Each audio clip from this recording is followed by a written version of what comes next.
Will audiences be running this fast to see Brad Pitt's zombie movie, or this fast away from it? You're watching Beyond the Trailers review of World War Z. I'm scared. How do we know they're coming? They're coming. Ready?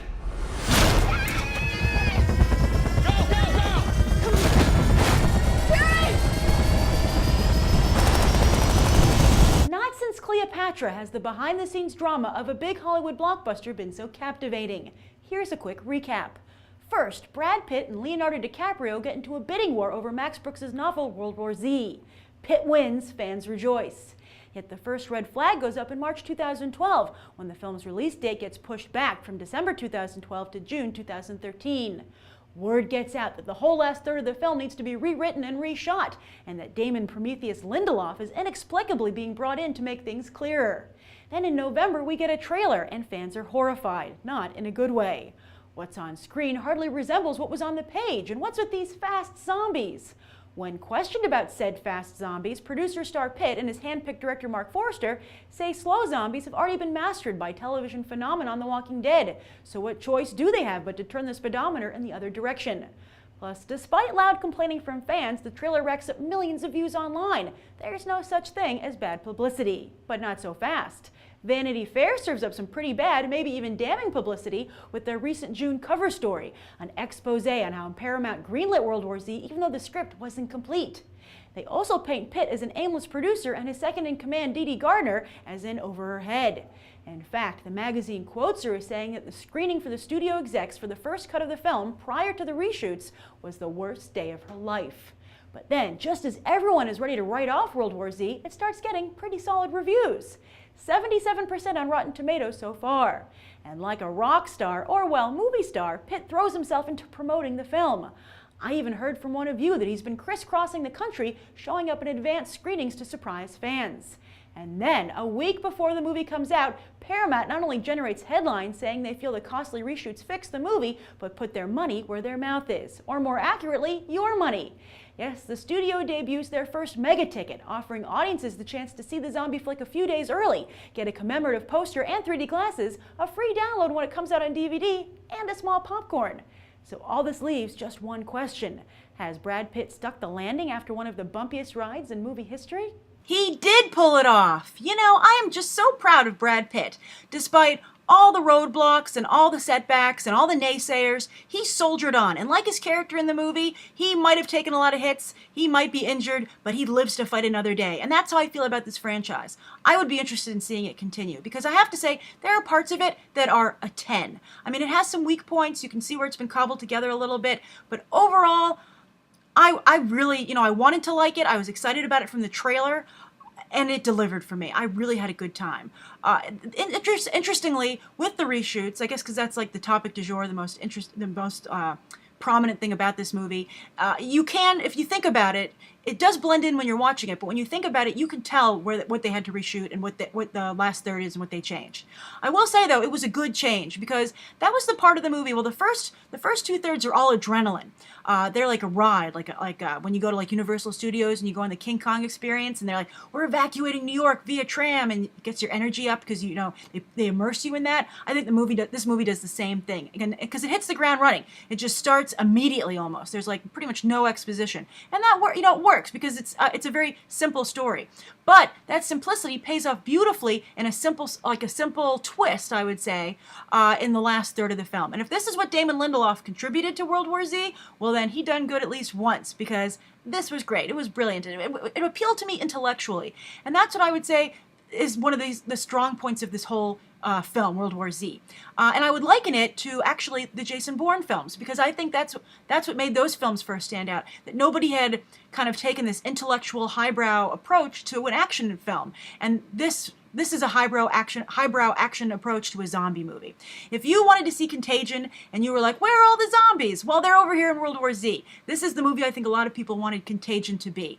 And that's a lot to Brad Pitt's credit. He was the guiding hand here, and he might have stumbled around a little bit, but, and he might have had a huge learning curve, but I think at the end of the day, he's delivered for fans and for Paramount. And I think he deserves some kudos for that.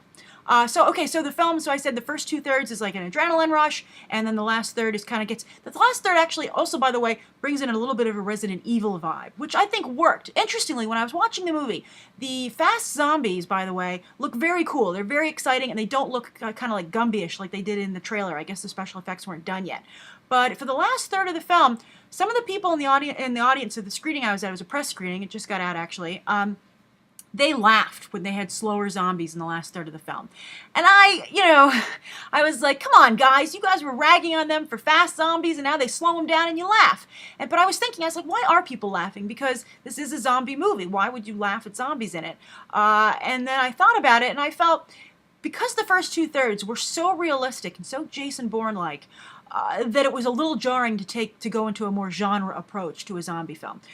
When I was watching it, and I think because I am a genre fan, I was cool with it. But I guess, when you have a screening full of critics, some people just, it's not their cup of tea. But, I liked it quite a bit. And I thought that movie was very scary, by the way. It's a scary film. It's not a gory film, which I like because I'm not a big gore fan, but it was a scary film. I actually, had to hide my eyes a couple times, and I was surrounded by colleagues. But I was like, too scared, gotta do it.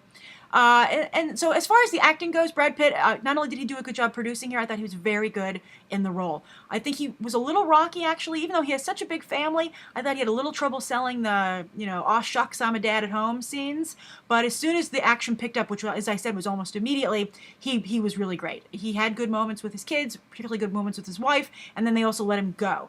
That said, though, when he went off and left his family, I was like, oh, don't leave Mira Enos behind. She was so good. But they replaced her with a really great Israeli female soldier, who is a new actress. I've never seen her before. She was fantastic. Really loved her. And it was a very humble role. She really contributed to the film. She wasn't like, oh, this is my breakout role. Everyone look at how awesome I am.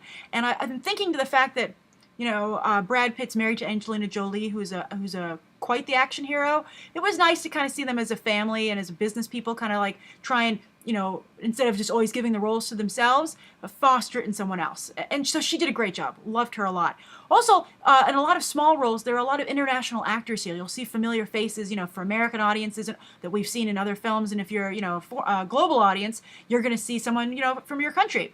And I thought that was really great. I've been talking a lot recently about Fast and Furious, the franchise, how it does such a great job with diversity, not just in terms of race, but gender. And so does this film.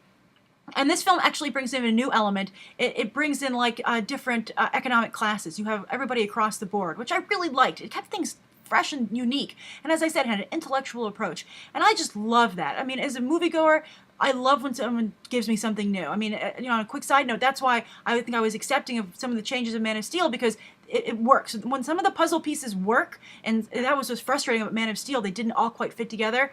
Here, I think it's not as complicated a puzzle as Man of Steel is, so World War Z works. And these new ideas for a zombie movie, they click, they fit. And that's what I liked. I really enjoyed it, and I think that I recommend it. I also recommend it in 3D, by the way. I saw it in 3D. It was fun. The credits were in great 3D, by the way. I was like, what sharp, beautiful credits, and I'm glad everyone rendered them in 3D. Thank you.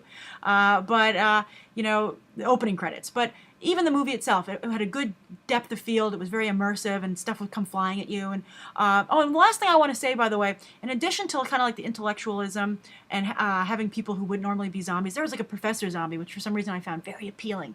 But also, there were, in this apocalyptic, run for your life kind of scenario, there were such great human moments where they had real people, not like action heroes parading around with like, oh, they put glasses on and they put a sweater on. Oh, look, I'm a normal person. But you're like, no, you're not. You're a stunt person.